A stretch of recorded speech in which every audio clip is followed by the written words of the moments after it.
Okay, good evening, ladies and gentlemen, wherever you are. Today I have a very special guest, and with me I have Adey. And I want to introduce Adey, and this is her story. And yeah, I'd like Adey to say hello and just introduce herself, and we'll start from the beginning. Hi, everyone. You may have seen me on YouTube. My name is Adey. I'm here chatting with my good friend Brian. I'm sure he has some questions for me, so shoot, I'm ready. All right, it's good. Let's go back to the beginning. Let's go back to when Adey was a lot younger, back in the early, say, just the early, oh, actually, let's go back to the earliest remembrance that you have when you were younger. You know, Okay. 3, 4, 5. Take me back to those times when you were very young. What was the atmosphere like? What was your upbringing like when you were really young? Okay. I'm Ethiopian. I was born in Ethiopia in Addis Ababa, which is the capital. I lived there until I was 11. My earliest memory of clairvoyance, whatever you want to call it. Actually, my mom is the one that filled in those gaps. As a toddler, I saw spirits, beings, what have you, and I would just freely talk to them, talk to the wall, talk to objects um, that aren't there. And she would ask me, "Who are you talking to?" And it's always, him or that thing or this thing. She never really thought anything of it. She just figured, I'm a child, I have an imaginary friend, and she just filed it away as that.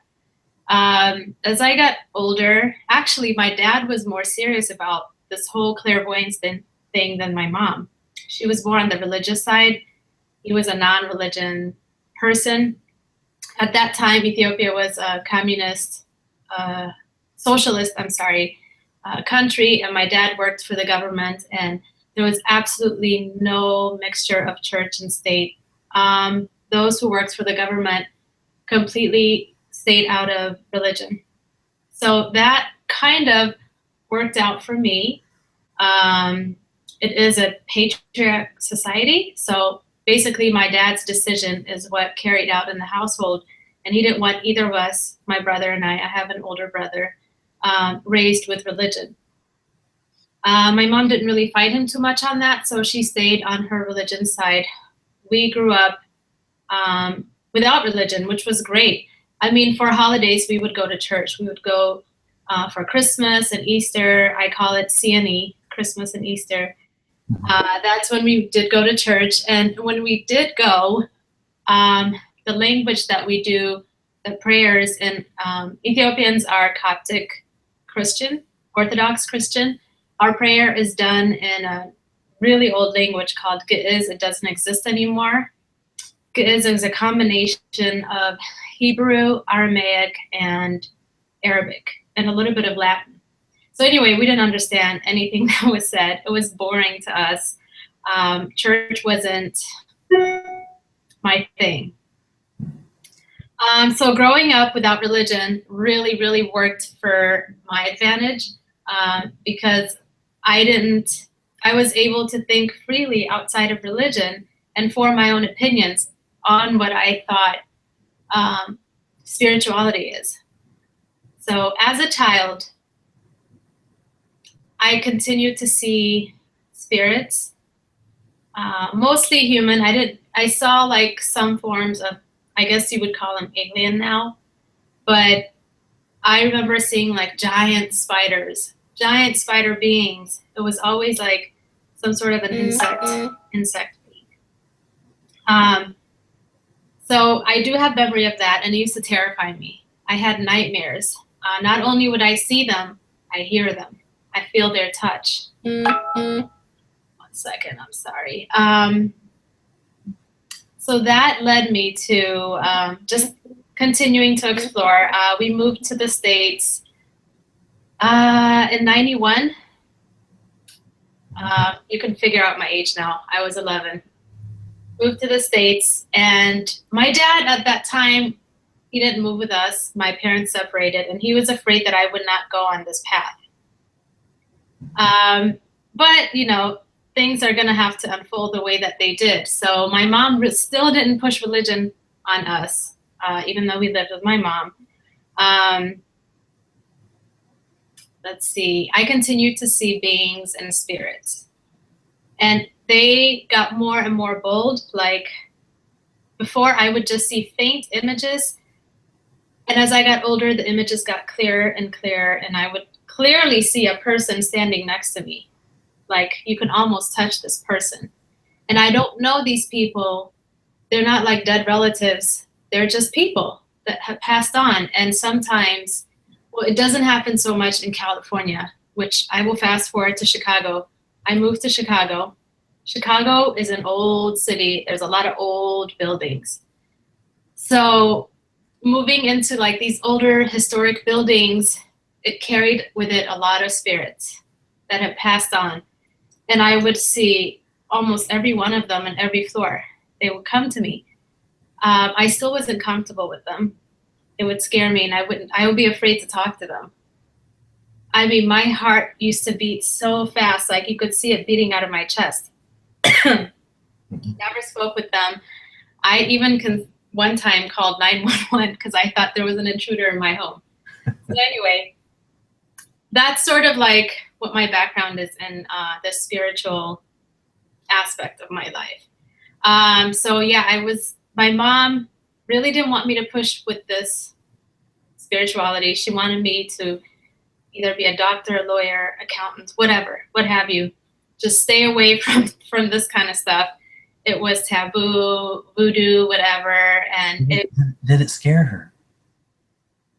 You know what? It did scare her because she later on shared her experiences because, oh, I didn't mention this. When we were back home, one of the homes that we lived in, I was just born. That's why I didn't remember.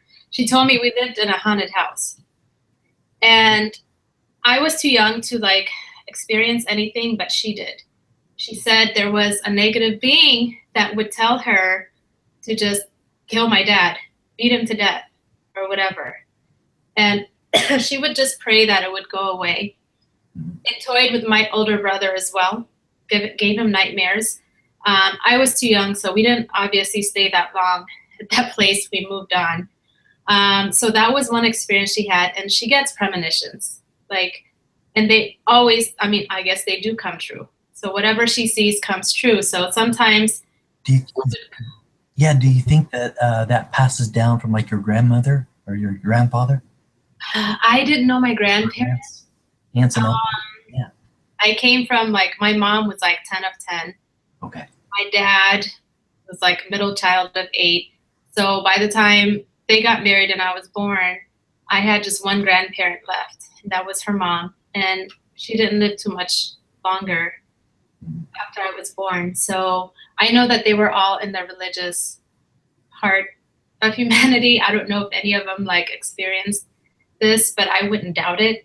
And that's not something that my parents talk about. My dad probably would be more open to that, but my dad and I are not in communication right now. So yeah, my mom probably won't tell me that part. She barely told me about herself. Sometimes she would just have these dreams. Like she had this vision. She didn't know what they were, but I knew when she described them to me that she saw me sitting in a room. She didn't recognize this room or this apartment. I think she said it was an apartment. It was empty. And then on either side of me were 2 men dressed in black, and I was chained to the chair or my hands were tied. And I was like, well, that's Men in Black, but she doesn't know that. So it terrified her. She was like trying to help me, trying to get in. Was this more recent or was that back years ago? This is more recent. I would say less than a year ago. Wow. Yeah, I would say after I started channeling. Yeah, she saw that. So she might have seen like another timeline, but I told her, you know, it doesn't frighten me. If you bring fear into it, then you'll manifest it. So this might have been like them trying to scare her or scare me actually through her. So I don't let stuff like that really get to me, but that was one of those things. Yeah. Now, since when you were younger, also around that age of between, say, 6, 7, 8, 9, up to 11, or what? Did you ever see anything in the sky or anything you couldn't explain? Yeah. Yeah, back home, the stars and they're just so clear. There's not a lot of city lights. We are above sea level as well, so you see everything so clearly. And I remember as a child thinking, "My God, we must have come from the stars." Like I always looked up in the night sky, and sometimes I did see orbs and lights, but I just thought it was just a fire in the sky. That's what it looked like to me. Never really knew about UFOs or anything. I was too young. My mom was more of a UFO believer, actually. For someone that's so religious and a denier, she would say, if there are aliens, and I think they are of God. God created them. Yes. So yeah, and my brother too. They were both like into Star Trek. I was not. Mm-hmm. I remember they would sit down and watch it, and I would just be pissed off somewhere because we had one TV, one remote. So yeah. And then as you're back there where you were, did you ever feel, did you feel connected to the ground? I mean, to the earth? Did you feel that you were, was it an easygoing childhood, or was it more in survival mode? It was easygoing. I felt more connected. I just didn't understand what was happening. I loved playing outside. I loved being in nature. Yes. Always talk to nature. But to me, it was normal. I was a kid. It didn't feel normal though when I came here to the States. We moved to San Diego. That was the first place that we moved to. Actually, that's where she still is. I grew up in San Diego, and I became the weird kid in school. Yeah, let's start from there. So when you come to the States now, it's going on. So was it the transitioning and fitting in? What was it about fitting in? What was so hard? Oh, yes. Oh, my gosh. Well, a lot. When people hear that you're African, this certainly is not the image that they picture. So physically, I didn't fit in with any group. It was hard. And the English that we learned back home is the Queen's English. So I spoke with a British accent at the moment. So they didn't understand the way I talked. They didn't understand the way I looked. My hair was long. They didn't know they used to ask me, are you black? Are you white? What are you? You're a human being. Exactly. But, I know. People got that way. Exactly. So that was one thing. And then the other thing was I talked to trees. I talked to nature. So then that made me even more strange. But it wasn't too long after that before I made friends. I eventually let the nature thing go and put the social thing forward. I let the spirit go a little bit, the spirituality. And I didn't see too many like spirits or anything. I just didn't think about it. So I took a hiatus, I guess, for a while. So you started becoming more 3D, really starting to ground yourself and to feel. Totally grounded myself in 3D. Yes, I did. I did. And I'm glad I did, because I wouldn't have had the experience that I had. I had a great, childhood back home and in the States.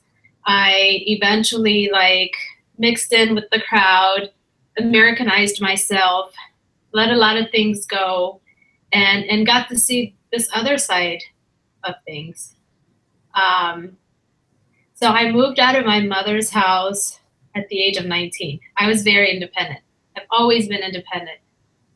And you said, so your father in the military, was that, or working for the government, I meant, was that why you guys moved also? Yeah, it's a good question. So that whole thing, he worked for the socialist government, high position. He was the economist. I guess he would be compared to, I don't know who I guess, who is it? Alan Greenspan is no longer. Whoever has that position that Greenspan had. Yes. So my dad controlled the economy. Wow. Yeah, he did a lot of traveling. Our ally at that moment was Russia. So he traveled a lot to Russia, came to the States a lot. He actually was educated here. He got his master's here in the United States and went back. Yes. So anyway, yeah, he did live in the States in the 60s for a little bit and did not like it. He's a very like patriotic person. Yes. He would live and die in his country. Exactly. A lot of racism here at that time, so he just didn't like it. Anyway, that government got overthrown, that socialist government, and the government in place now is the government that overthrew it, with the help of the U.S., of course. He was offered a chance to come here, but he didn't want to come here. He just sent his family here. So that is why we got separated and that we are here. But, you know, spiritually, it was aligned. It was supposed to happen that way. That was his role, is to make sure that we came here and that I came here. He wanted me to continue the journey. Did you miss him a lot growing up? Oh my God, yes. I was such a daddy's girl. I felt like a piece of me was gone. Yeah. We were so close. So close. Oh. Yeah, I missed him a lot. He did time in prison. It wasn't like the new government came in and now he has another life. Right. Everybody that was involved with the socialist government went to prison, or they say that they were holding them until their trial date, which never came. Eventually, he got released 10 years later, and I did go back and see him after that. Oh, good. That was a very nice experience. Yeah, and that actually is what really kickstarted this whole movement that I am going through right now. Yes. I went to see him, I want to say 6-7 years ago. And not just seeing him, but going back home, yes, connecting with that energy reminded me a lot of my spirituality that I left behind. That's what I was going to say. When you went back years ago, how did it feel? Was it different? It awakened something in me. And he took me to a lot of the places that we used. I mean, it has changed. I mean, there's been so much development, so many roads built, malls. It's very westernized now. You wouldn't even, I didn't even recognize it. Wow. It didn't feel like I left the US. So anyway, he did take me back to, like, I used to go to Catholic school, like to my old Catholic school. I spoke with the nuns and the masters. We just like, yeah, memory lane. It was just nostalgic. And I don't know what it was. We did a lot of traveling outside of the capital city.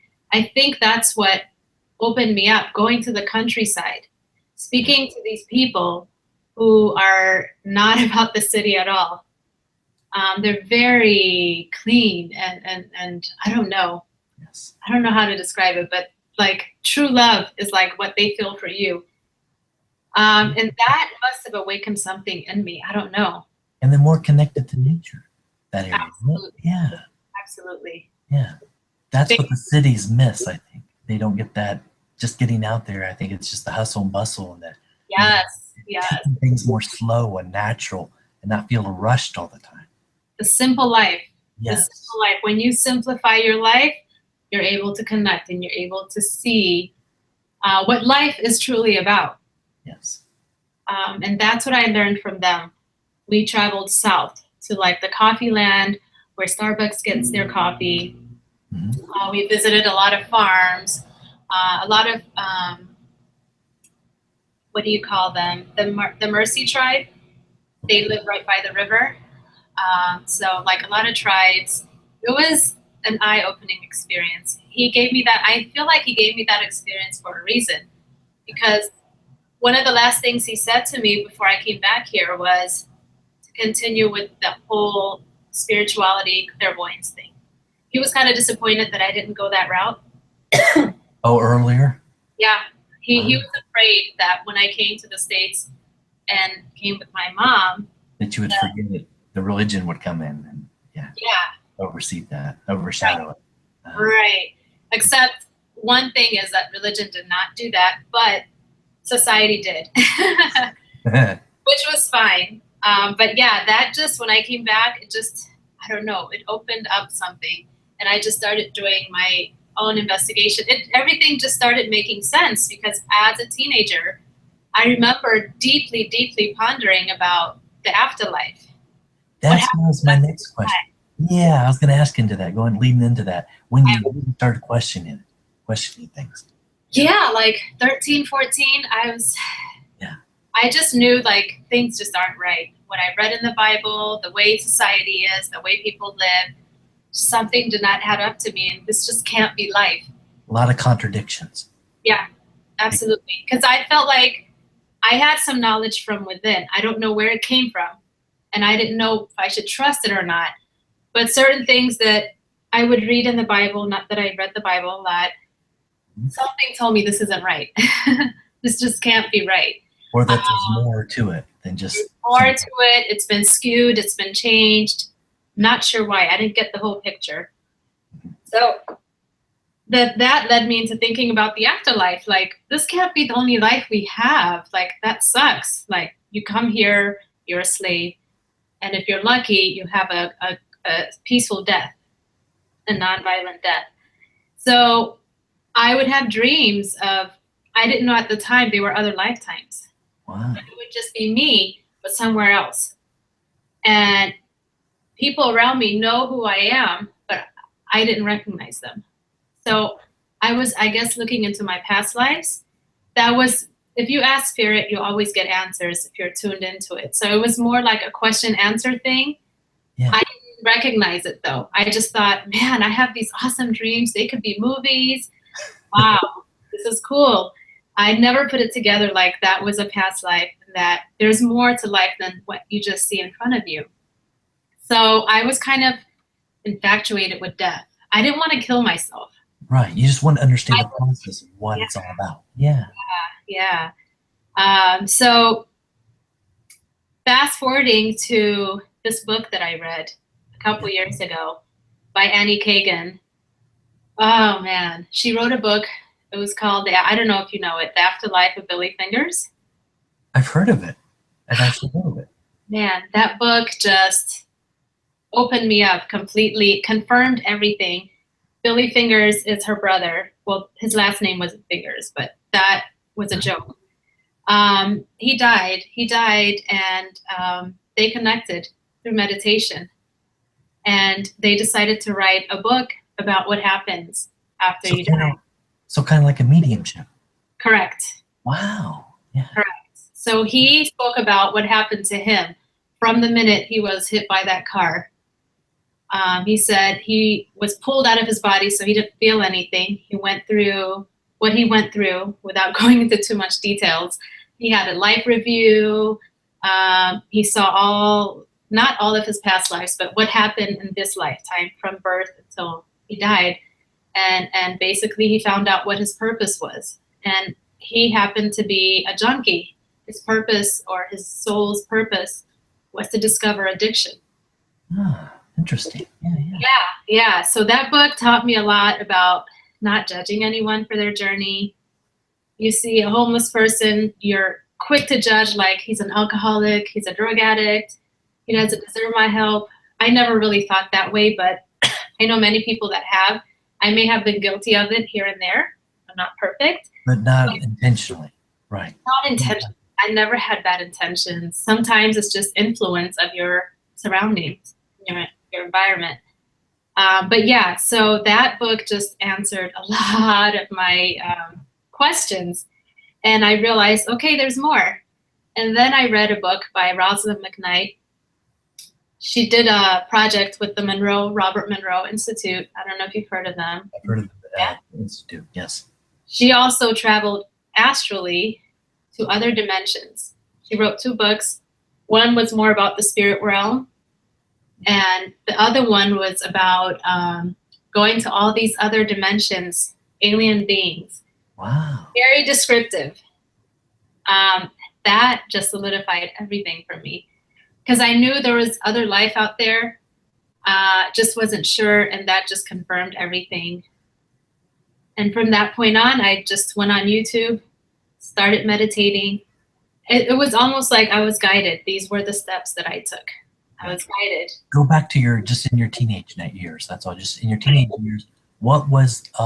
Did you have friends in school around you in school, especially in school, even junior high, high school, let's say in high school, that were influential, that wanted to bring you to their churches, or any friends that wanted to try to convert you? Yeah, Or, yeah. I did. It wasn't high school. It was after high school. Okay. I didn't go to college right away. I took a break because I didn't know what I wanted. So this is when I was in LA. I met this girl. She is somewhere from the South, and she was a heavy, like, Southern Baptist background. And yeah, she did. I was open to anything, you know. I didn't knock any religion. So I have visited mosques, synagogues, different denominational Christian churches. She was by far the most aggressive. So I went there and they talked me into getting baptized. They baptized me. Oh. And when I came out, I felt so dirty. Like, why did I do that? I remember crying and calling my mom, like, I messed up. I think I'm a Baptist now. Like, don't worry about it. You're fine. But yeah. Just their it's just a tradition. Yeah, it's just that rule. Yeah, it's just the rule. Mm-hmm. Interesting. Yeah. And then, even around those times, your teenage years, did you feel, what was still your connections with mom? How'd that play? We clashed a lot with my mom. Yeah. We clashed a lot because I questioned everything in the Bible. She's all about the Bible. So our discussions were not really discussions. She just gets mad and she'll throw a shoe at me, the Bible at me, tell me to get out. I just question her on a lot of things. What was your mom so afraid of, that you were going to just be lost or like not saved or something? That's the one thing I've always wondered with parents, even my own, I went through it, is why do our parents and even grandparents push that so much on what is their greatest fear? What is their fear, that we don't know Jesus or don't understand God? And even, it's interesting. Well, I can say in our society back home, I mean, I shouldn't really put myself in that because my dad makes sure that didn't happen. But their generation and a lot of my generation were brought up thinking, don't ever question the Bible. Don't ever question your religious leader. You're going to hell. There's a lot of things that you shouldn't do or you're going to hell. Fear God, you're going to hell. So she grew up with all these fears being programmed into her. You know what I mean? And others too. So when they see their child walking a different path where they were told for sure that path is going to lead them to hell, her mother instinct is quickly like to protect and hold you dear, like with dear life nearby. She doesn't want me to wander away. So that's her fear, that I was going to hell. And she still thinks I'm going to hell, actually. I mean, I told her I meditate, okay? And her answer to me was, why can't you just be normal? See, that's what I don't understand either. I hear the priests and pastors talk about meditating. I even hear them talking about that. They use the same language. They use the same language, and it's interesting. I tell her it's like praying, Yeah. but because it's called meditation, she's like, In the church, they call it prayer.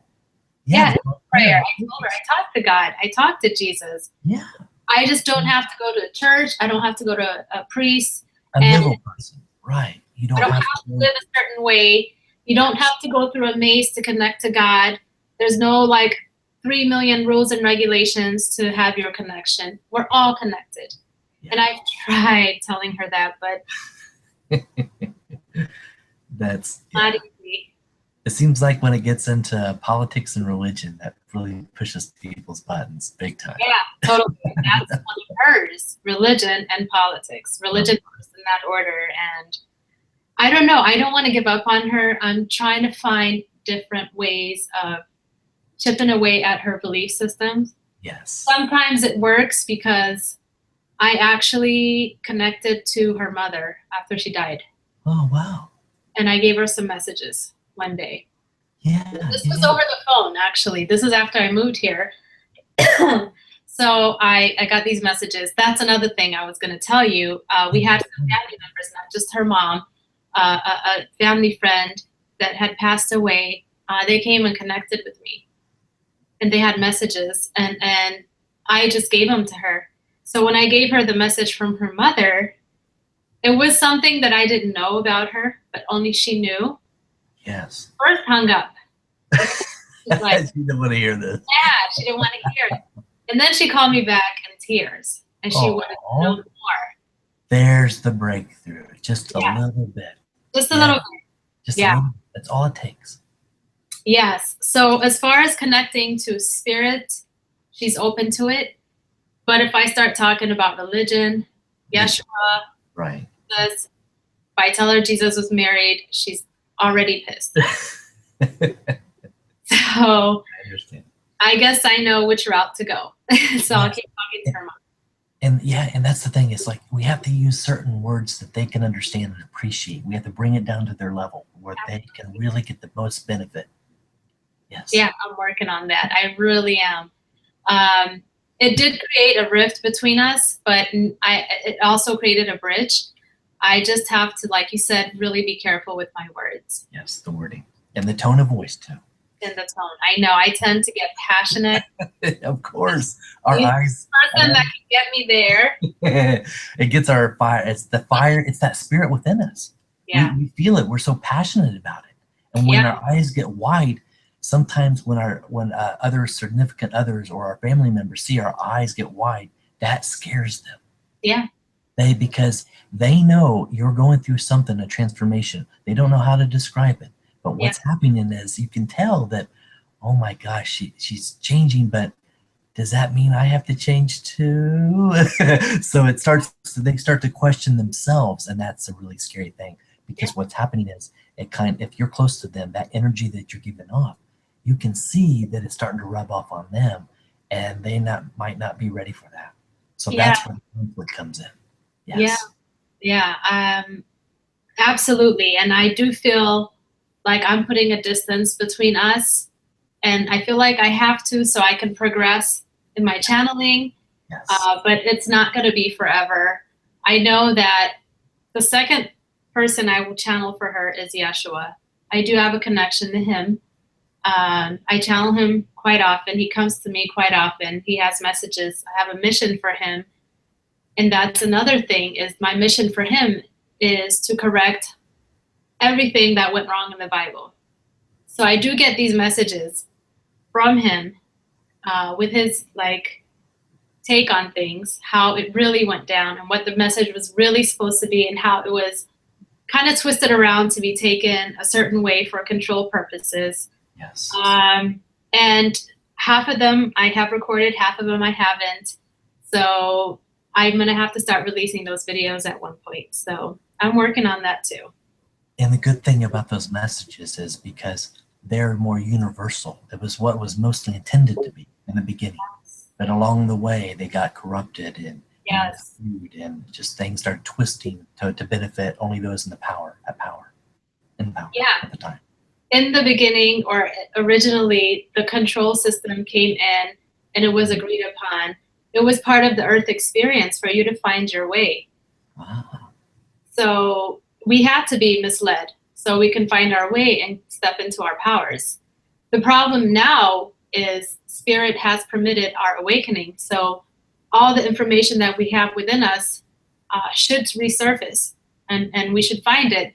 But those that are in control, what you call the 1%, secret societies or whatever, they don't want to lose their powers. It's kind of like taking ice cream away from a child. So, and they don't realize that it can be a win-win for everybody. No one has to suffer. No one has to go hungry on the planet. No one has to, everyone can have abundance. Yeah. Everyone can have abundance. Right. That's true, but their ego is not allowing them to see that. That's the problem. Yes. So that's going to be chipped away as well. They're also receiving this healing like we are. Yes. Some of us are resistant to it. Some of us are open to it. Eventually, all will align. It just takes time. And we as channelers, that's what we're doing here. So many of us are coming out and continue to do that. And that's for resonating purpose. Everybody resonates with somebody. Not everyone will resonate with you. So by new channelers coming and offering these different perspectives, the idea is it will awaken something in you. And once that happens, you'll awaken to what's around you.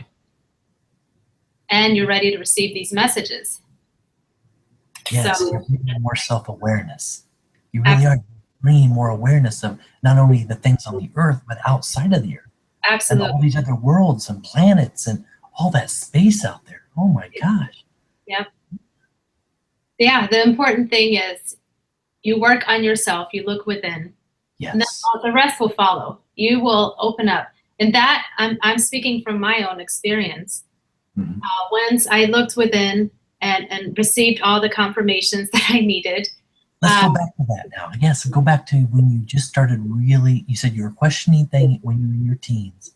Yeah. Really, and especially up into high school, and then slowly after that. Was it shortly after high school when you really started wanting to know more and more? Not necessarily. Shortly after high school, I moved to LA. Okay. And if anybody knows LA, it is the most dense society environment there is. Everybody is so wrapped up in keeping up with the Joneses, having the car, having the lifestyle, and I was guilty of it as well. I did not look within. I looked way outwards. So And that's there's nothing wrong with that. I mean, if you find that balance in life, and you're just wanting what everyone else, you want to enjoy life. right. And it's an enriching experience because now I know I never want to do that again. How do you know what's bad for you unless you try it? You can't just go by what people tell you, right? So, yeah, I had that experience in LA, moved to Chicago. Things just started rolling in Chicago. It's such an old city. Now, how long have you been in Chicago then? I moved in 2004. Oh, okay. It's over 10 years. Yeah. Yeah, totally. About 12 years. Wow. How was it yeah. in the beginning when you first moved here? What was the atmosphere like? Did you get used to a lot? When I first moved to Chicago, I lived with my aunt and my cousins. They lived in an old building. I would say it's about, at that time, 150 years old. Wow. Immediately, I started seeing spirits. I was like, oh, this again. You know, I haven't done this so long. Did I make the wrong move? I need to leave Chicago. You know, because they frighten me. It's just imagine you're in bed and then you see a person. Yes. And I saw somebody hanging on the ceiling fan. He's just going round and round. Just frightened me. So I just ran out of my room and jumped in bed with my cousin. I was like, I can't sleep alone. And that's another thing I didn't mention growing up. I was so afraid of these beings that I slept with my parents until I was about 8. Yes. I did not, I mean, I had a room ready for me. I didn't want to do it. And then at some point they were like, okay, you need to really like get your own room, at least share a room with your brother, which he wasn't too happy about. I shared a room with him and it was terrifying. Uh-huh. Yeah. But, so yeah, Chicago. Yeah. I was going to say your brother too. Was your brother, the things that you were afraid of, could your brother feel or sense anything like you? No, at least he didn't tell me. Now he's another one. Yeah. He's very closed off to this. He goes along with the religion with my mom. My mom and my brother are very close. Yes. I feel like sort of like the outsider since my dad got removed. You know, like my brother went towards religion and I just did not. Yes. He went deep into like a religion. In fact, I thought he joined a cult at one point. Yes. Wow. So yeah, he had an experience actually a couple years ago, and he only told me this recently because I told him I channeled grandmother, my mom's mom. So he said he was sleeping and he realized he was being raised, he was levitating, and he didn't know what was doing it or what. So he got scared and he said he just started saying, I belong to Jesus Christ. He thought it was like something evil. But what I saw was an angel that was doing that to heal him. But, you know, he's not able to see that because there's so much fear, which is understandable. So he's had that experience. I don't know if he's had any more. He hasn't shared with me. I don't really talk to him much about this part of my life. Yes. I don't talk to my mom either. The only time I talk to my mom is when the Bible gets brought up. Sure. And it always ends up in one of those discussions. Yeah, it's the tension sometimes. Yeah, but something tells me not to give up. Well, now the good thing is maybe when your brother starts to see some of these YouTube the videos that you Oh, create. I'm terrified of that. I know, but it could happen down the road. He could It see. could. Some family members have come across my YouTube channel. But when they see your passion and they see your joy, which you're trying to just better society, you're just bringing awareness, then they don't see you as you shouldn't be as considered a threat because all you're doing is sharing your experiences and what you're going through. That's all. No, that's true. It's just that they have expectations of me. Yes. I have the education, I have a degree. Why aren't But you doing anything? you could do both. It doesn't, who says that you can only do one or the other? You can combine it, you can bring it into anything that you choose. It's yours. Exactly. It's yours. I'm hoping for that, but you know what's funny? Lately, every door has been closing on me. I go on interviews and it closes on me. And so I had a session actually earlier tonight with a young lady. I forgot her name, Katya, Yes. and she usually channels higher self. But for me, Archangel Gabriel came through. Ah, And he basically said, it will continue to close on me because I'm supposed to focus on channeling. He kept saying, my voice needs to be heard. I have a voice that's important. yes. And something like that. He just kept saying over and over. And my higher self said the same thing. They're saying that I may use the degree later on, but right now my mission comes first. There you go. So that's why I've been working on my website. I know it's always chaotic in the beginning because you're just trying to get things started and you want it to right, yes. Don't be too hard on yourself. It does take time. But once the word of mouth and once you share your videos, it'll catch on like wildfire. Because that's why because you're investing in yourself. You're investing all your time and your energy in what you love to do. And that's the passion. The money will flow when the passion is there. And that's what you're getting it out there. That's wonderful. And your sessions and stuff, how you connect with people and set up an accounts and stuff like that, that'll all come. It's just how, yes, getting it out there. Yeah. And it does take time. I'm working on it. It's just, yeah. I just felt like I arrived at a fork in the road and like, what do I do? Do I just go with channeling or do I just have a career and try to keep the channeling? I thought I could do both, but apparently at the moment I have to go this way. So now I have to like accommodate that and come up with something to supplement my income. So we'll see. I will continue to record videos, even though I took a little time off. I'm coming back. I am.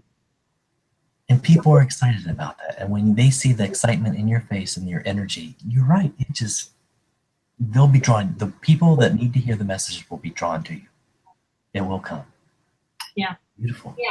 Thank you. Thank you. When you're going toward you're into your teenage year, high school, any challenges in high school? Was there anything else that you can remember?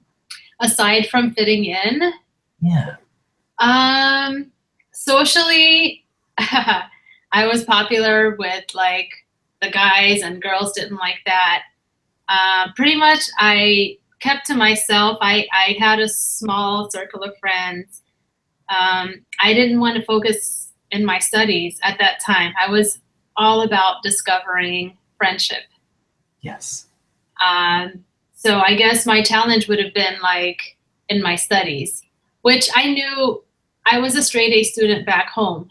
Yes. So I should have been a straight A student here. I ended up being a straight A student in college. It's just in high school, I just wanted to be the social butterfly. So I would like ditch school, what have you, but yeah. Where did you get your confidence from? Is it from mom, dad? Where do you get that your public speaking abilities? My dad. My dad was like a natural born leader. I see that in you. Yeah. Oh, wow, thank you. That's my dad. My dad is a natural leader, a great speaker. He did a lot of that in his day when he ran the economy. Now he works for the UN. Yes. And he does have his own consulting business as well. So, but yeah, he's an economist by heart, and he's such a speaker, eloquently delivers his speech. Yes. So yeah, I get it from him, I think. Well, yes, in your voice, your tone, you're very clear. Each word that you say is very precise and clear, and that's what takes sometimes to really reach people and to be a great channeler is your voice and how you use it, the tone. Thank you. Yes, you can hear that. Thanks. Much appreciated. Thank you. Mhm. Um, And then so after now in Chicago, here you are in Chicago, here you are, starting to slowly meet people around you and stuff. After what? So that was after college, or I mean, right after Chicago or high school. Was that high school when you came here? after high school, and I did go to college here. Yes. Okay, okay. And then, Um, yeah, tell me about just the whole life of trying to get used to Chicago. What was that? What was that like? I love Chicago. I really do. Very diverse, very, very diverse. California, not so diverse. Mhm. So I enjoyed the diversity. I got to meet and see different cultures, try different foods, a lot of social happenings. I loved just partying. That's what I loved doing. Yes. I was such a party girl. I would just like party all night, get up at 7 o'clock in the morning and go to work. No sleep. I was okay. Nowadays, I love my bed. Yes, to sleep in. It feels Oh my good. God. I don't know how I did it in those days. But yeah, I put that behind me now. I had that experience. Yeah, Um, catch yourself. Yeah, do you catch yourself taking naps here and there? oh my God, yes. Naps are the best. I didn't think I could achieve a nap back then. But now I do take several. Yes, I do. I guess I was just trying to get to know myself back then. Yes. And I saw one aspect of myself in the party girl, and I got the whole social thing out of the way. Then I focused on school. When I focused on school, that's where the spirituality came in. And it just came in such a wave as school went on. And it was almost like telling me, are you sure you want to be in school? Are you sure? But I stuck with it because I wanted to make my family happy and myself too. I wanted to achieve a degree. That was a personal goal of mine. And it's a rightful one because you have something for backup. You have Correct. something in case, so you have plan B, something. Yeah. Yeah. Absolutely, absolutely. So that was a personal achievement. Balancing school, spirituality was a little hard at times because these beings would just come to me in class and I wouldn't know what to do. Wow. So that was interesting. But it was just a great experience. It was it helped me grow in every way possible. Here's what I'm experiencing too, because I'm in school, is some of these psych classes that I have, social, psychology.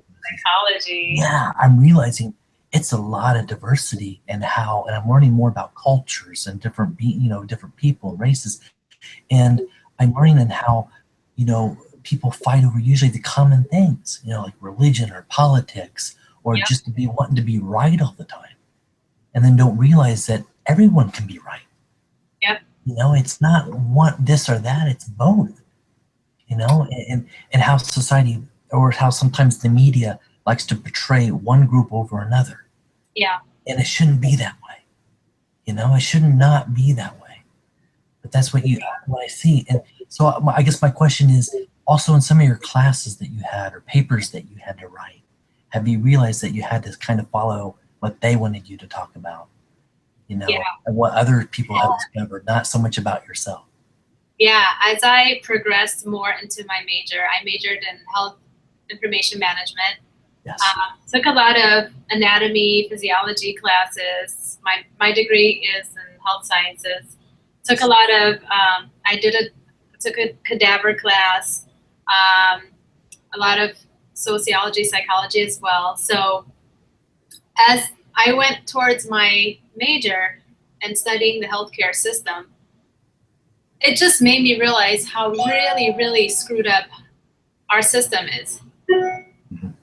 And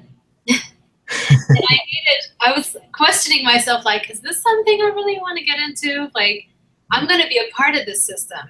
And I'm so against it. The more I know about the delivery system, the healthcare delivery system, revenue cycle, and how healthcare is funded, I just realized, wow, I don't know what I'm getting myself into, but I'm here now. I'm almost done. I'm going to just stick. Yes. So maybe I may have a role where I help in changing the system a little bit so everyone gets healthcare. I'm trying to stay positive with it, but man. No, you brought up a great point, because you see from a more universal perspective. You're starting to see behind the scenes of what goes on in the healthcare systems. And so you can guide people and steer them in the right direction. So you're almost like an agent for change. Yeah. In a way. Yeah. In a position where you can still follow the rules in a way, but you can bend them. It doesn't say you actually break them. True. You can bend them to an extent where it serves humanity for the greater good, not just a selected few. Yeah, that's one way of going about it. It's just what's disappointing is the way that the system is set up. Yes. Really isn't to benefit anyone. It's benefiting the corporations, and the people that lose out are the people that truly need it. Yes. The population that is between the ages of 27 to 51 are those that are really losing out in this healthcare system. And yes, you could say that population is generally young, strong, and healthy. However, there are many that are not. There are many that are disabled, that are not getting proper care, that have gaps in coverage, that lose their coverage. It's too expensive. They can't work. Yes. It's just nothing really got fixed. And Medicare expanded. Yeah. The debt expanded. But and it's amazing. Yeah, I was going to say, even the cost of it, sometimes it's like half our paychecks. Even if you're just living paycheck to paycheck, it's like half the paycheck goes toward healthcare. Yep. It's a lot more expensive now because it's funding Medicare and Medicaid a lot more than it did before. Because now a lot more people, because everyone has to have coverage, are on government insurance. You see. And just because you have government insurance doesn't mean you're going to get care either, because a lot of practitioners are steering away from providing care to, and I don't blame them, even the marketplace. But they're not getting a dollar for dollar reimbursement. They're getting maybe 40 to 50 cents on the dollar. Ah, I see.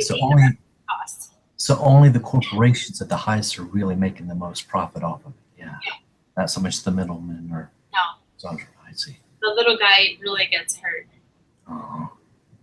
So yeah, without going too deep into the healthcare system, I know that's just to give people a glimpse of what's happening, what I've studied and what I've learned.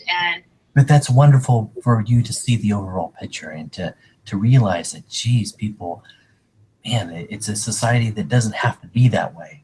But you're bringing so much truth to it in a way, and bringing just awareness. That's what's great. You're an advocate, and you can bring awareness in different ways, however you choose, and that's beautiful. Your messages and everything. Yeah. I let it beat me up a little bit once behind the scenes what goes on. Yes. But I'm starting to get over it because late, I'm already here. I have the degree. I might as well just dive in there. Although channeling must come first, it's not like I'm turning my back on the healthcare field. I'm still gonna be in that field. I just have a new direction now. Yes.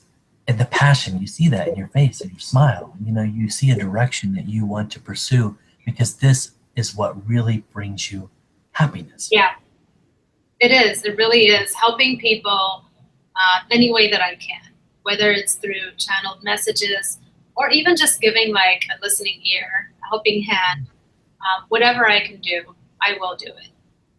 I will make the time and I will do it.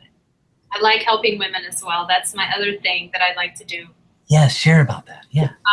There is this group that a couple of us created, the Divine Feminine Hangout group.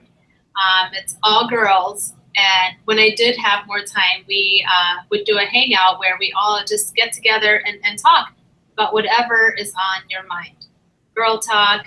And we realized a lot of healing takes place just by conversing, talking about our experiences. learn from each other. We're also releasing too, so that's part of the healing. So it's a really good group. I want to add more women to that group, and I do want to be more involved and do hangouts. We do practice channeling. I channel for them if their guides come to me, or if Yeshua or whoever shows up. Basically, whoever wants to channel can channel, and I give messages that way as well. Right, right.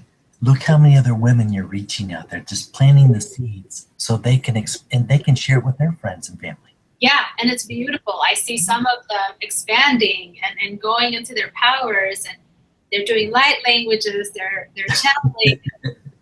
It's such. Look what you started just by getting people to group it together. That it just takes one.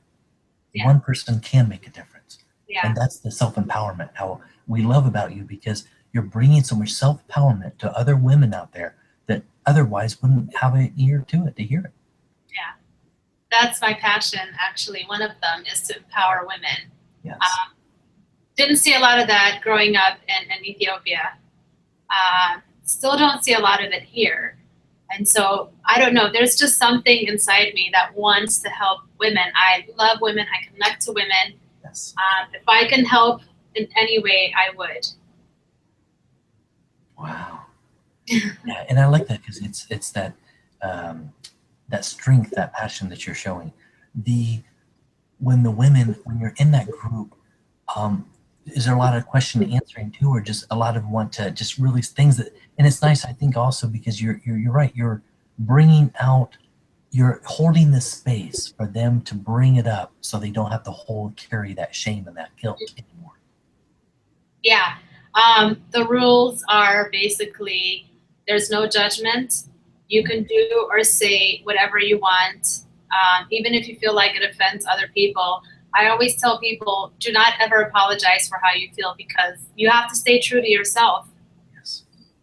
Just let it out, whether it's positive or negative, and we love you anyway. We'll understand. So that's the rule. It is a little bit of both question and answer, and coaching or counseling. Yes. Everybody brings something to the table, whether they know it or not.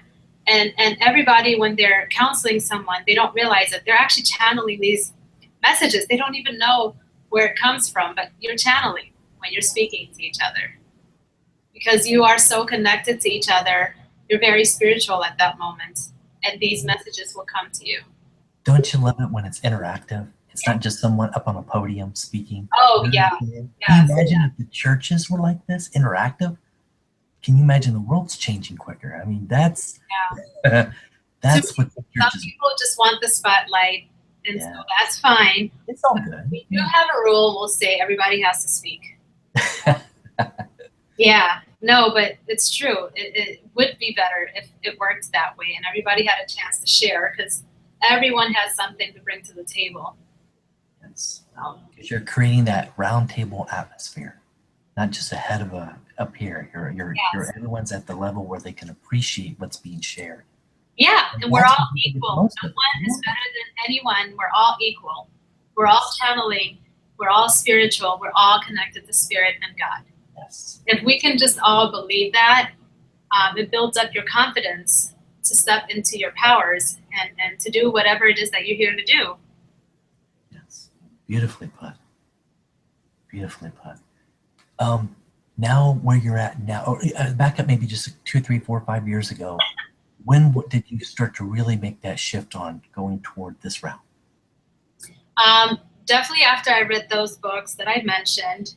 And also I had a real curiosity, even though I wasn't curious as a child, but I got curious about the cosmos, space, not so much Star Trek, but that kind of stuff. So I was watching those documentaries like Carl Sagan, the latest one, I forgot his name. Tice? Yes. Michio Kaku and yeah. The physicist, astrophysicist. Yeah, I can't think of his name. Oh gosh. Tice something. Tyson something. Yeah. Him, and also the guy from overseas, the British guy, the one that's handicapped. I can't think of his name either. Oh, I know my mind just went. Hawking? The Hawking? Hawkins. Stephen Hawking. Yeah, Yeah. yeah. Got into all those guys, watched a lot of documentaries, Isaac Newton. And that was an explanation that was kind of 3D, but it still opened me up. That was very like physical world, mathematics. It sparked something in me. And it kind of went along with the books that I read, like Rosalind McKnight's book, Billy Finger's book. I had both perspectives. I had the mathematical and the physics explanation, and then I had the spiritual explanation, and they were kind of going together. Yes. And I went on YouTube during my research for meditation, because I had a friend that has always tried to teach me meditation, and I truly never thought I could achieve it because my mind was always racing. And I remember I used to tell him, this is not for me. I can't do it. And I used to just laugh at him when I see him meditate. So this time I took the advice. I'm glad he never gave up on me. He recommended some guided meditations on YouTube. That's something that never works for me. When I hear people speak, just like I shut down. So on my own, I found these tones, alpha, theta, delta beats. The binary and the trinary. Yeah, there's kind of like the Monroe Institute type stuff. Yes. Yes. Yeah, the hemi sync meditation and binaural. I tried all of that, and things just started happening in my meditation. I kid you not, I was meditating one night. I don't remember what I was listening. I think it might have been Theta Beats waves, and my arms were just moving. I wasn't controlling them, and it was just they were doing these movements, and it lasted almost an hour. Almost an hour. Even when I got up to take a break to use the restroom, I still was doing the motions, and it felt like I was clearing chakras or whatever, because it aligned with all my chakras. Yes. I didn't know if it was my guides, Yeshua, the angels, no idea. At that moment, I wasn't connected to them. And then I started speaking a language I didn't recognize. Now, was this a couple? While I was. Yeah. This was, I want to say last year. Oh, wow. That recent. Okay. Yeah. Then I was still trying to meditate and clear, like, stop my brain from working. You know, it took a couple of years for that to happen. Up until then, I was just so into these documentaries and the cosmos and everything, astrology. That led to meditation, which was last year. Yes. So once these things started happening, I realized, oh my God, there's somebody in here moving my arms and making me talk. Like I feel them getting into my body and everything. At the time last year, did you have anyone to talk to at the time around you in immediate family members or just friends? Not family members, but the person that introduced me to meditation, we kind of moved along at the same rate. Yes. Pace, I should say. We both got into like the cosmos and this physics part. We both got into, well, he was already meditating. We both got into, I'm going to get to it next, the YouTube channelers. But before I get to that, my meditation kind of took off. Yes. He was still like a little 3D. He would achieve meditation, but he wouldn't achieve it to a point where he was being guided or channeling, I guess. I didn't know I was channeling. It was so weird. Wow. So like I would breathe them in. I would feel it. I didn't know what I was doing. And I would speak a language. My arms will move. I'll do all these movements or whatever. Did that scare him at the beginning? Yeah. That's what I was wondering to know. Because usually when that happens, if they have a religious background, usually that. Yeah, he does. Yes. Yeah, he was kind of like back and forth, you know. And it's funny because now he's opening up more. Good. But so then he discovered Barbara Marcinia, because I told him something comes inside of my body and I start moving or whatever, and I don't know what's happening. So he found channeling on YouTube and put me on to Barbara Marciniak. And she Pleiadian, the woman that talks about the Pleiades. The Pleiades, yeah. So, you know, their messages are more about like the government, what's happening, which really sparks my interest because like politics is in my blood. Like my dad was a top politician. I've had past lives I found out on the council. So like it really like I was so into politics. I volunteered for Obama. I did all of that. I met him actually. Wow. Oh, oh Nice. yeah, when he came and spoke to the volunteers and he cried, I don't know if you remember. I Yes. was there. Chicago. Yeah, I Yes. was there. I missed class to see that. Oh, cool. Yeah. So anyway, I know in that whole world was something in 2008. That movement was so oh my powerful. God, I was at Grant Park when he did his speech. The energy there, I can't even. Everyone was in tears. There was not a dry eye in that place. Everybody cried. He's such a speaker. He has such a presence, his energy. The second time around, I also volunteered. That's where he gave a speech here and he cried. Same thing. I couldn't contain myself. I was crying with him. He truly, truly like thanked us, and I felt the energy. But yeah, that I, was. it was so cool to watch Oprah in the crowd that night. Oh She yeah, she and received, Jesse Jackson. They were both yes, a whole crying. bunch of stars and stuff. That and the people Brad influence. Pitt. Yeah, that was so beautiful to watch. I watched that. It was beautiful.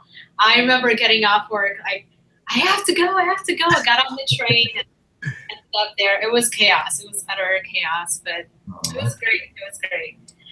So yeah, so I got into Barbara Marcinia. Mm-hmm. She got me all hyped up about politics or whatever. Yes. And then we found Hucolo. So I about don't know if it was him or me. One of us found Hucolo. so it was about a year ago. Yeah. Okay. Found Hucolo. I was very active. I just studied a lot of Jim's channeling. Yeah, I was going to ask you, did you watch a lot of the old videos or anything like Oh that? my God. I did more than watch. I studied, okay? I was obsessed because it just confirmed what was happening to me in my meditations. You know, more and more things were happening, and I was hearing things. So it was Things helping. getting placed in my room, like Yeah. stuff would move around. So this was actually helping you confirm things too. Correct. That were going on. Yeah. I thought I was going crazy. Like, Wow. maybe my mom is right. Maybe I shouldn't do this. But it wasn't like it was scary when they visited me. It's just afterwards, I just didn't know what was going on. It was a little clear, but not really. I didn't know anything about channeling. I didn't know that's what I was doing.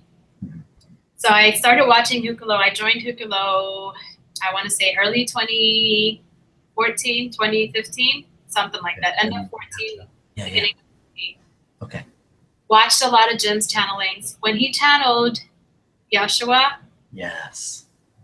I don't know what happened to me. I was just like, wow. I was literally like this watching. I held on to every word. Every word resonated with me so much. Yes.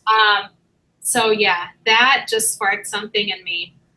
So then I had like enough of Hucolo. I found Ivan Teller. Yes. Now he channels a lot of aliens, a lot of beings like cockroaches and giraffes and elephants and lions, and it just goes on and on and on. And I was like, oh my God. So yes, there's so much more. There's aliens. Yeah, there's a lot of spirit stuff too with Jim. And we'll give a shout out to Ivan because Ivan is now moving toward the balance in the middle too. He's going more to angels too. Yeah. He's going with the angels as well. Cool. Yeah. That's cool. No, totally. He totally does aliens. Mm-hmm. I feel like he is an alien because he connects so much to all of these different beings. Yes. So yeah, he got me into like the alien part, you know. So I found out he started doing private sessions. So I had to book. I booked one with him. I remember like early January of this year. Yes. And he connected me to my to my guide. Actually, before that, he used to do Q&As, like just question answer. You submit your question, and I submitted for him to help me connect to my guide. I just couldn't envision my guide. I knew he was my guide, whoever they were around. They were probably the ones that were helping me meditate. I felt their presence. So he kind of put a picture to my guide. He said, this is his name. This is what he looks like. Try to imagine this image in your meditation. I was still having a hard time connecting to my guide. So I did a private session and he connected me to my guide. And I asked a lot of questions. Yes. a lot of confirmations. It was quite an experience. It And it feels was. good too because you got that like relief finally. You're Yeah. starting to put all the pieces together. Yes. Yes. He answered so much about my childhood, Yes. who I was talking to, who I was seeing, who knew I was talking to Archangel Michael. Wow. When I was a kid, who knew we grew up together, me and Archangel Michael. That's crazy. Wow. That's Incarnated awesome. together as a child. Yeah, So, yeah. yeah, it was interesting. So I learned a lot about my galactic families, my DNA, my purpose here, what I'm here as, and what I'm here to do. What kind and of many things.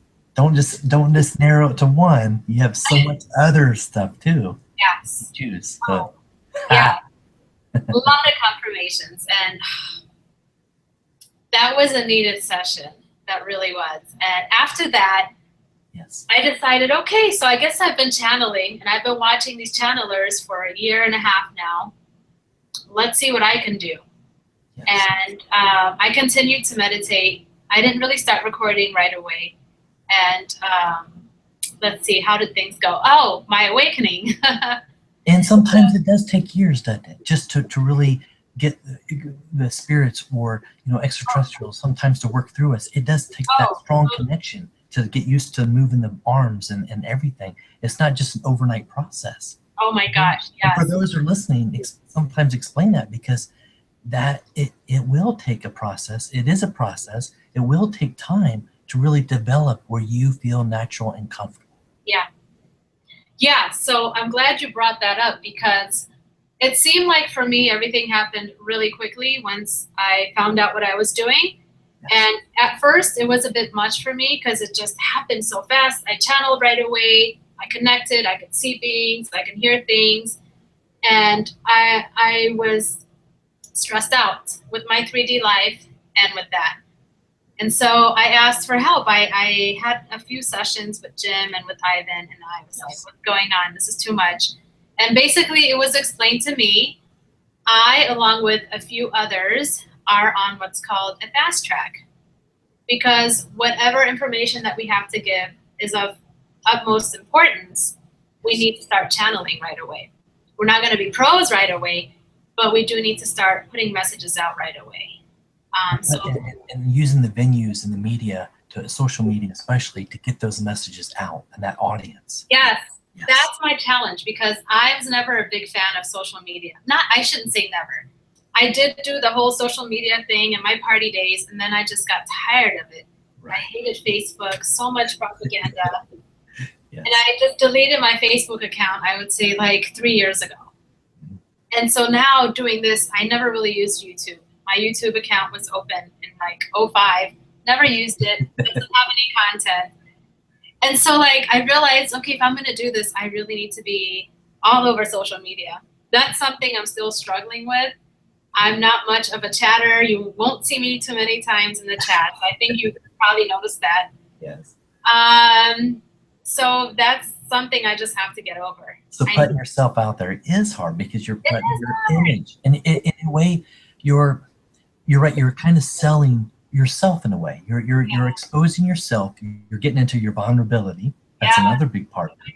So that's not a comfort zone for me. That's not. For a lot of people, that's got to be one of the biggest things is, okay, do I look proper? Do I, all those million things that run through us before we hit that play button, to the start button to see. So true. And I know so many are going to be judging anyway. We're self-judgment. We're critical of ourselves so much before we even begin it.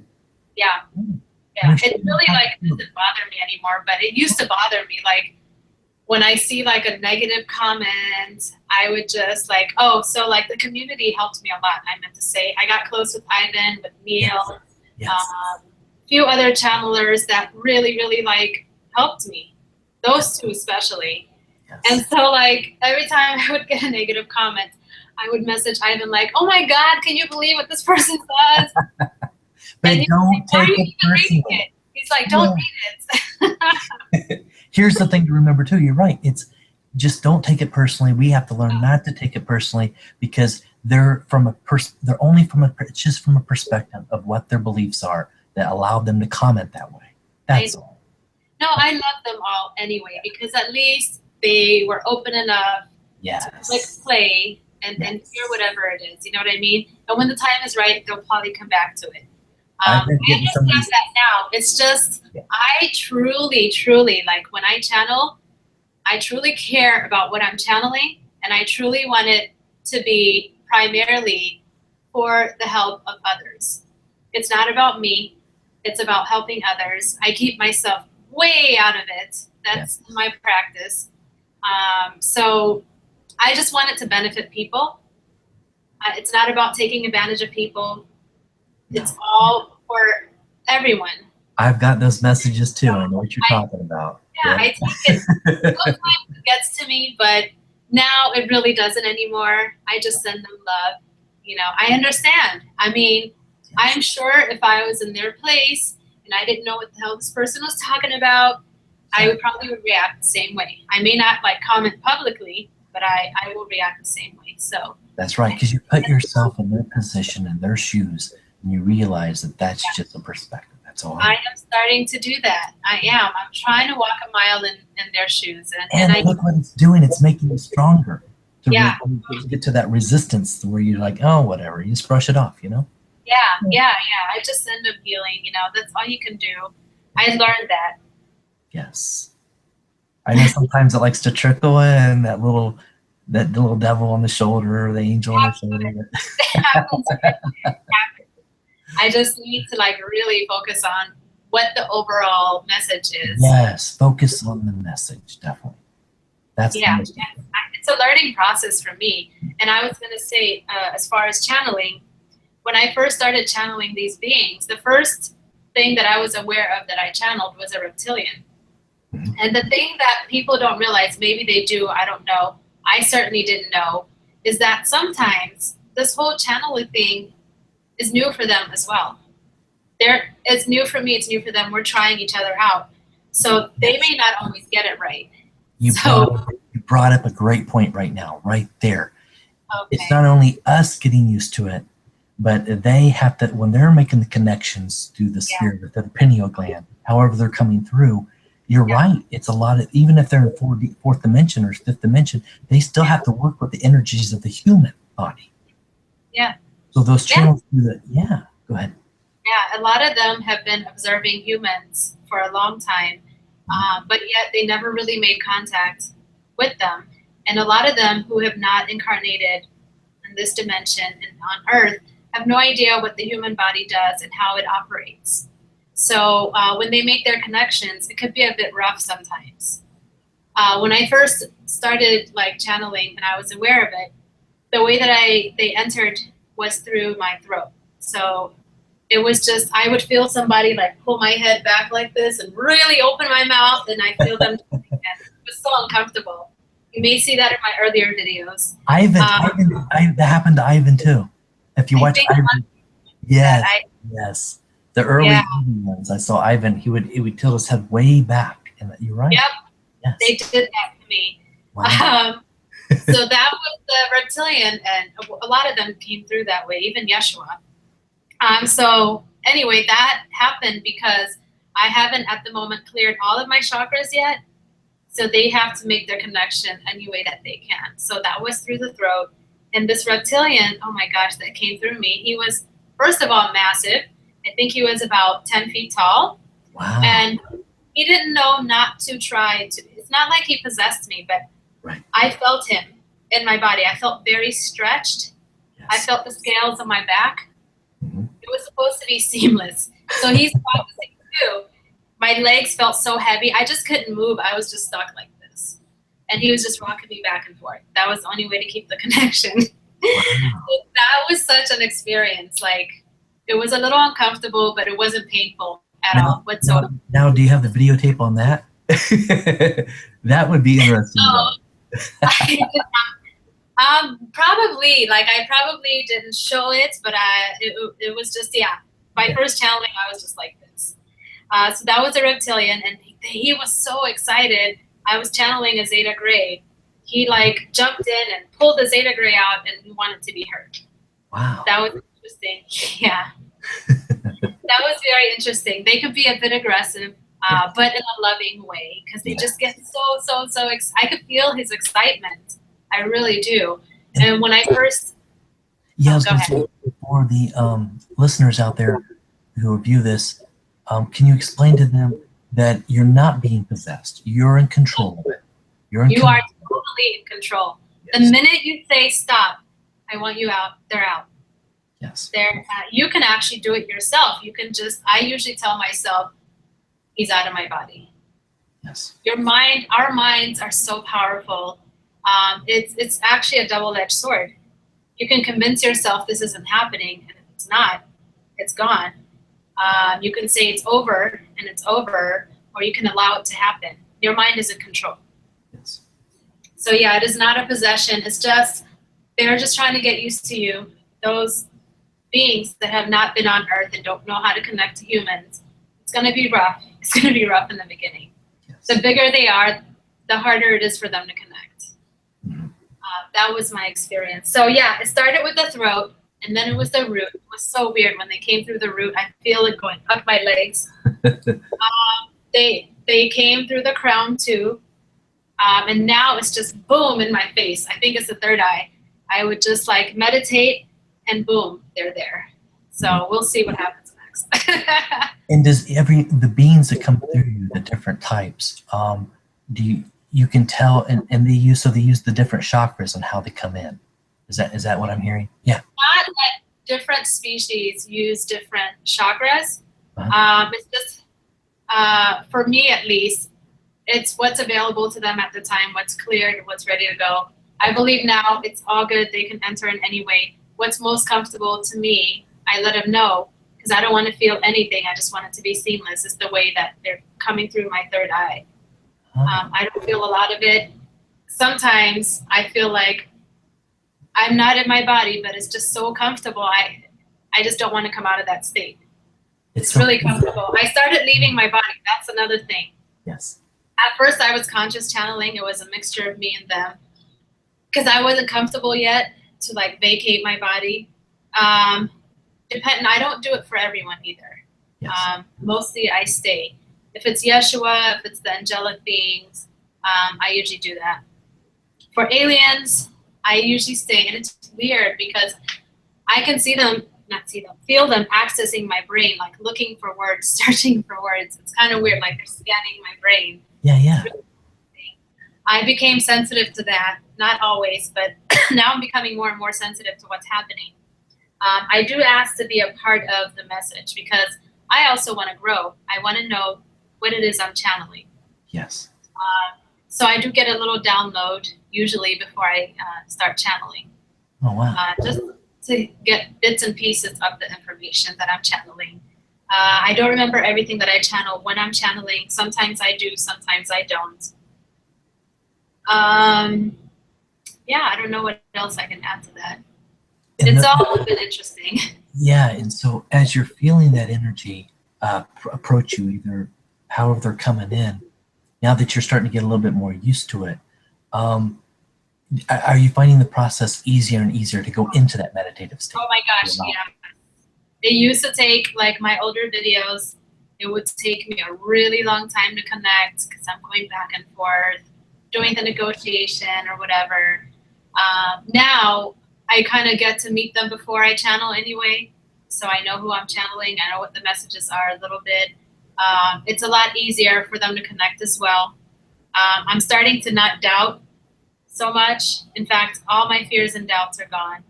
Yeah. I know that I put steps in place to protect myself each time and to ground myself before I channel.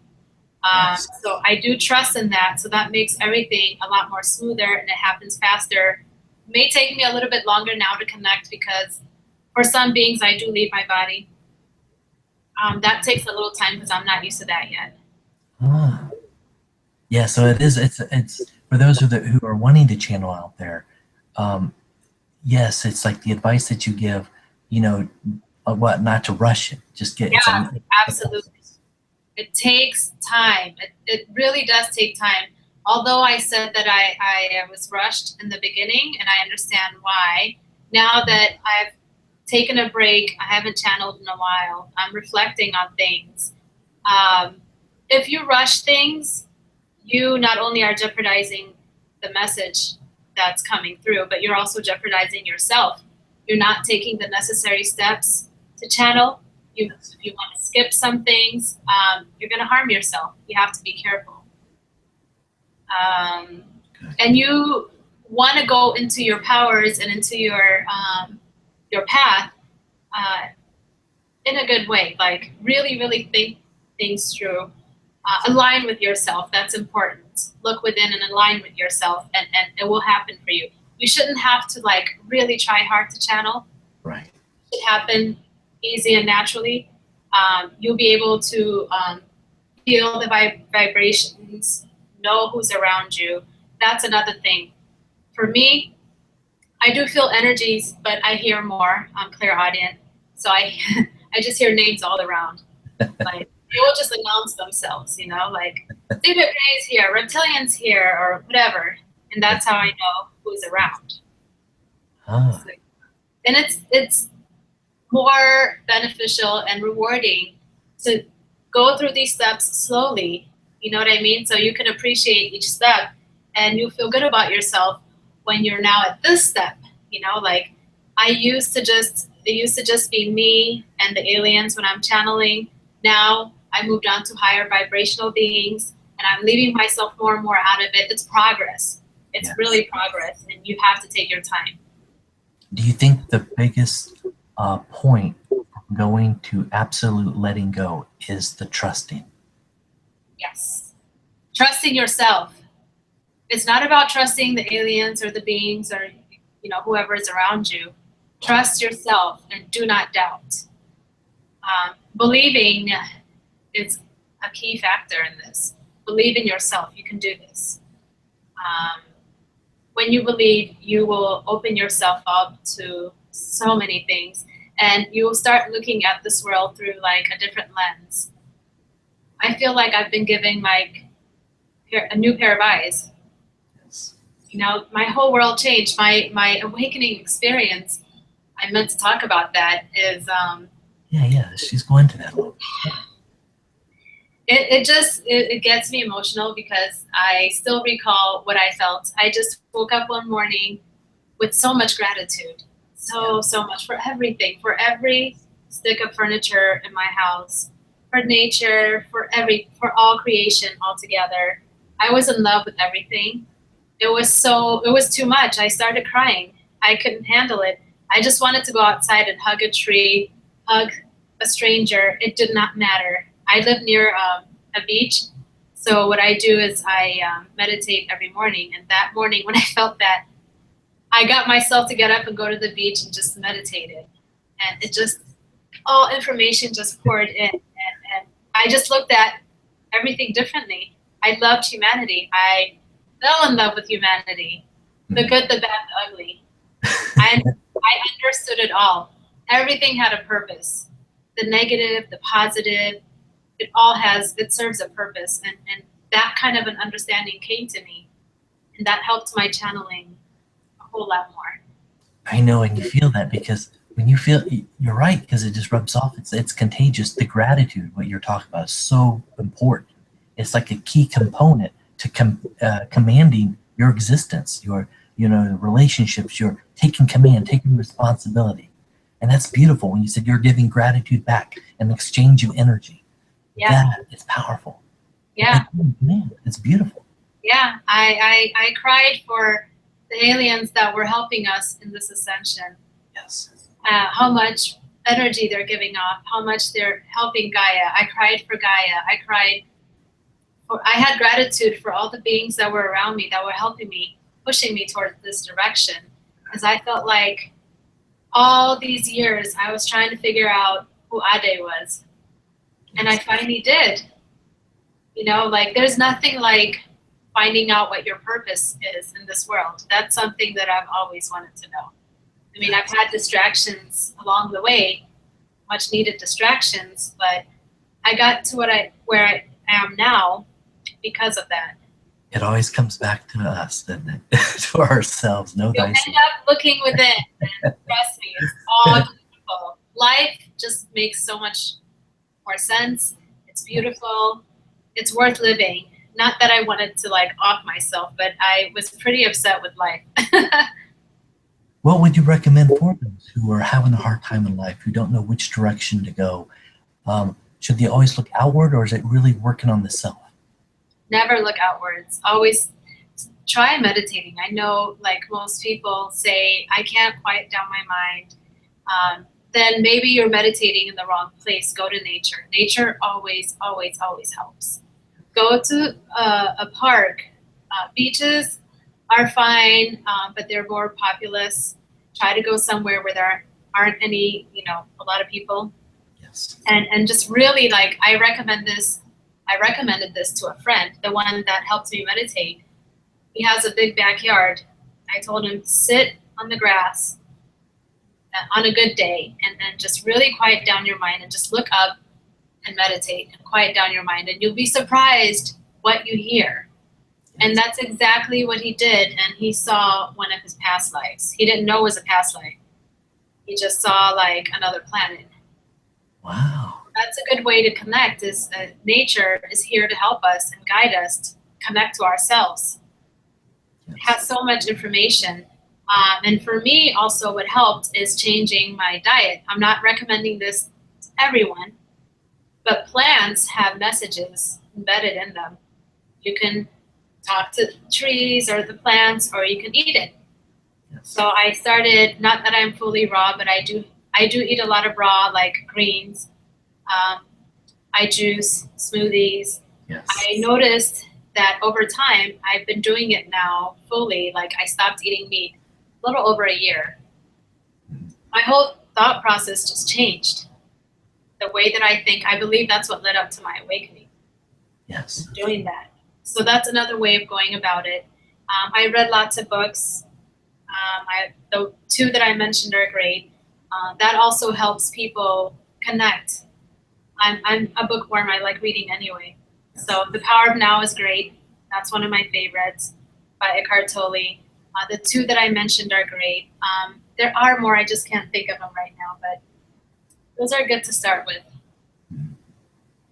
Deepak Chopra is great too. Where you are just in the past couple months, what has really shifted now in you? Yeah. My channelings have changed. I went from channeling all aliens to channeling divine spiritual beings. I started connecting to popes and Yeshua I've always connected to, but he started bringing these other biblical figures to me. John the Baptist. I haven't put this video out yet, but I've connected to Joshua from the Old Testament. I am not like a very biblical person. Joseph, not Joseph from Mary and Joseph, from the Old Testament. So all these. The start of the 12 tribes of Jacob or something around those times. Yes. Okay. Whatever, the colorful coat or jacket, whatever they call it. Yes. So he's been around. So these are going to be the messages that are coming through soon that I'll start recording. Oh, and I connected to the Prime Creator. Yes. God. That was really recommended by Yeshua. And I did, and it's been so helpful, especially in the protection part of it. Yes. Not only do I ask for Archangel Michael's bubble of white light, I ask for God's golden light for protection. Yes. And now he's going even further and bringing these beings or these spiritual beings to me. So when I leave my body, I see them coming through his light, and I know they're all positive and they're good beings. Wow. So that's another thing that I wanted to mention, is connecting to God is truly important in this spiritual journey for anyone. Connect to God. That helps.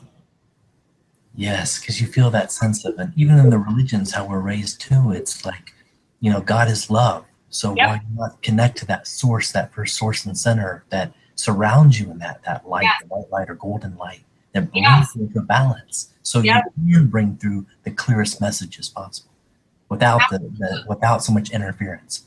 And God would only bring messages that are absolutely necessary and relevant to what we're going through. So, of course, everyone will benefit from anything that comes from God, any being that comes through God. We are a part of him and he's a part of us. We are made from his light. So just know that when you're connecting to God, you're connecting to yourself. You're connecting to your innermost self that is holding all that love and all that knowledge. So the more you let God come through you, you let Yeshua come through you, you let these angels come through you, the lighter you feel. You raise your vibration. And remnants of their energy just stays with you. Yes. And it feels great because it's that balance. You feel more balance and peace with itself, the content. Yeah. You feel the content. Yes. Yeah, content is a good word. They heal you. Every time Yeshua comes through me, I get healed. Same thing with the Prime Creator. I get healed. So if you are in need of a healing, just talk to God. Yes. You don't have to channel him. You can just talk to God. Yes. People maybe not so used to that. They say, well, don't I have to go to a church to talk to God? But let them know, no. No, because God is already a part of you. Why would you feel the need to go anywhere? Right. That's the other thing. I wasn't going to bring it up, but the whole church agenda, religion. This is a message that I had gotten from John the Baptist. You know, like religion was supposed to originally lead you to yourself, lead you to God's kingdom. But it's been so screwed around with that it's leading everybody outwards. It's leading them to church. The church is now saying, come through me and you are healed and you're going to go to heaven. Right. You know, like you don't have to go to church. I'm not telling anybody not to go to church. Right. So some people do find peace going to church, spirituality, but it's not a necessary step. Yes. I never found it to be necessary. I never enjoyed church.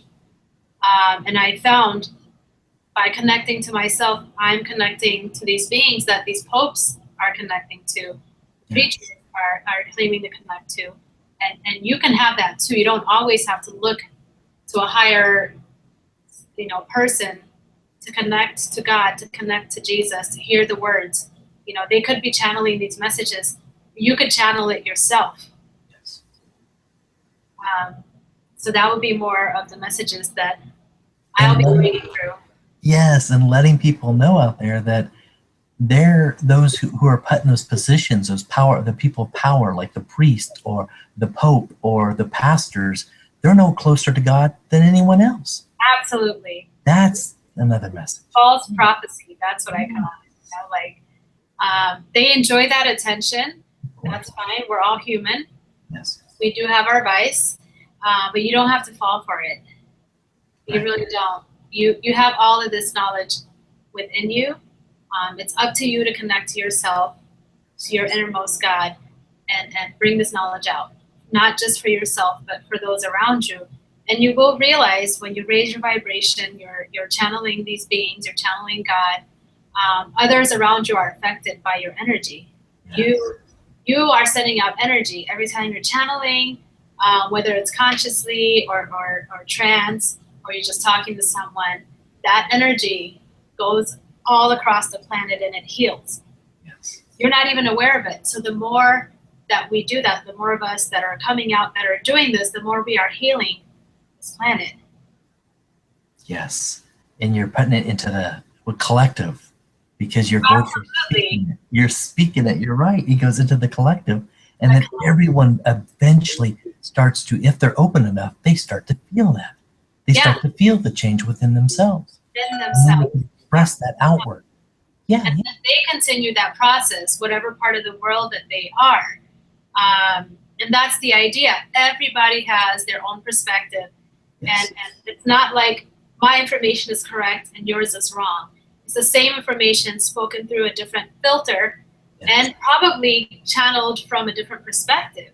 Yes. And that is with reason, because everyone can resonate with these messages. They don't all have to be worded exactly the same way across the board.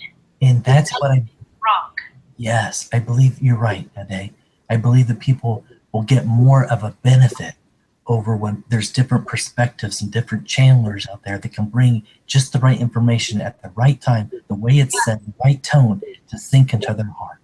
Yes, absolutely. I'm a true believer in that. I resonate with that. And that's the whole idea of this community. It should Yes. grow. We should not judge each other. We shouldn't say, you know, I got this message and you didn't, and you said it this way. It's And really all, that's just the drama game of it, though. That's just, you know. that's the 3D part of it. I That's the 3D. understand.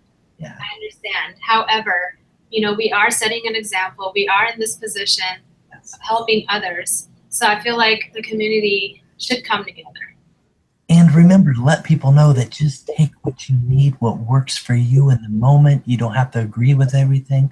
But if it's just a little piece, then something drew you to those videos. Yes, Something drew your attention to the channelings in the first place, or you wouldn't have been there in the first place. Yeah. So for those people that are making a connection, who do desire these messages, just take what resonates with you. Leave the rest behind for a while. It might Focus on come the back. message. That's all I have to say. Focus on the message. When you Yes. focus on everything else, on how the person looks, how the person is talking, how they're delivering the message, it's taking away from the message. Right. Just listen to the spoken words and see if that resonates with you. And if it doesn't, fine. There's always another channeler with that message that you can resonate with. That's the beauty in all of this. There's a lot of channels out there that you are free to explore. So, and everyone's perspective should be respected. Everyone brings something to the table. So not just when you're channeling, when you're just conversing and you're exchanging ideas, really you should learn from each other. I will never knock anybody's idea or perspective down and put mine over it. It's important to be open-minded. That's like really, really like important for all of this, not just for your inner peace, but also for the soul's growth. You know, when you're open to these new messages and you let them resonate with you, it will awaken something in you. Yes. That's beautiful. Yeah, I mean, just beautifully put, because you're the one is the messenger. They chose you for a reason. You're allowing them to speak through you as a conduit, as a channel, because that message, that particular way, your tone, your sounds, and how you present yourself, it might not work with the others. Yeah. So they might specifically say, okay, we're going to come through this way through a day because she has it in a way that's beautiful. It's through her voice. We like the tone. We like the sound of it. So we're going to use you as God's instrument, an instrument of peace. You see? It's beautiful. Yeah, that's one way of looking at it. Also, another way that these beings connect to others is a lot of it has to do with past life experiences. Most likely you've had a past life either with this species or with this race or with this specific being. And you've had this agreement before you incarnated here that you would do this, such as my case. I agreed to this. I have channeled in past lives before. This isn't new to me. I'm just starting to remember how I did it. That's another reason why things happen so quickly for me. It wasn't totally brand new, and this can be the case for others too. So it's all about your contract. The more you're conscious about it, the easier you will adjust to the changes. That's a good word. Definitely adjust. Adjusting is another thing that I struggled with in the beginning. I'm human. So I did have my 3D moments, and I still do now. I still do. But it's all a process, and I think it's all beautiful. I have a positive outlook on all of this. I never saw it from a negative perspective. I have accepted, my contract, my responsibility. I think it's great. I love helping anyway. That's what my soul likes. And if this is the way that I help others, then so be it. I signed up for this. Yes. That's beautiful. I mean, that's really what it's about, why we're here. We're finding the things that work for us. We're finding the things we're starting to see things not just from one perspective. We're starting to appreciate everyone's point of view because how they're raised, their experiences, their choices are different from others. So that's what we're looking at, is just bringing it all together, that we can appreciate each other. We can see beyond the barriers of race and culture. And we realize that, geez, if we can't get along on this planet, can you imagine the others out there who are just waiting to meet us. Yeah. Yeah. Yeah, I absolutely. That's how I imagine all of what's happening now. As we're starting the channel, I feel like the spotlight is on us. It's all about the Earthlings and all these aliens because we are going through this, and it's a very important process. Um, like they're coming to us. They want. We are the thing that's popular right now. So everybody wants to come and channel. That's the thing. And we're getting the attention and we're also getting the information at the same time. These beings have so much information, so much healing to offer. So it's all exciting, and your excitement matters in all of this. The more you're excited about this, the more you'll connect to higher vibrational beings. Yes. You will attract whatever you're vibrating to. I've realized that too. The more that we're in balance, the more that we're balanced ourselves, the more that those that we're connecting to, you feel that, and the more that you're in love with yourself too, because it's not like being self-centered, but when you're like childlike energy, you're playful, that playfulness, and when you're there, it attracts those in the higher realms to come and play. The elementals, the fairies, all the unicorns, it doesn't matter their nature. They're there for you because they're realizing, waking up. And I love how you said the remembrance. It's really about remembrance because we've done this in other lifetimes. Yep. Waking up to this. Most of us have. Yeah, this is us. And the more you meditate and the more you ask for your past lives to come to you, the more information you'll have and you'll connect to more. And it's interesting that you brought up the childlike energy. It's so important for us to connect to our inner child. Our inner child exists to heal us and to remind us of that innocence. As children, we haven't we haven't gone through life, and we not to a point where we are now, and we haven't been poisoned yet. Our belief systems haven't poisoned yet. So you come into this world as a clean soul. Knowing the information that you just can't speak yet to communicate it. That's the whole thing in this.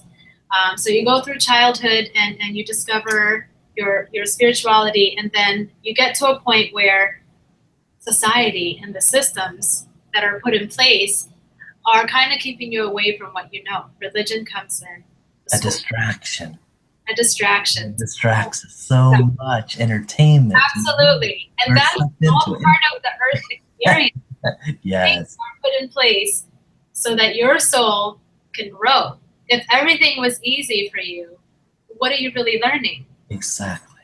Yes. So I would not knock the ways that society is now. I do have a problem with certain things, sure. But really they're in place for a reason. And so the inner child is there to remind you of that innocence, of that information that you have. When you reach that innocence, you will start remembering more of your past. And you can heal the past. Heal. That's what I was going to say. It's healing. So it is truly, truly important to connect to your inner child. Absolutely. Interesting. This has been very eye-opening. I love this today. Thank you. I love exchanging information and energy. So thank you for giving me the opportunity. You're sure welcome. Is there anything else that you want to leave on or really express? We got some minutes here. So either way, anything that you really I just would say, truly, truly stay true to yourself. Trust yourself. Trust your instincts.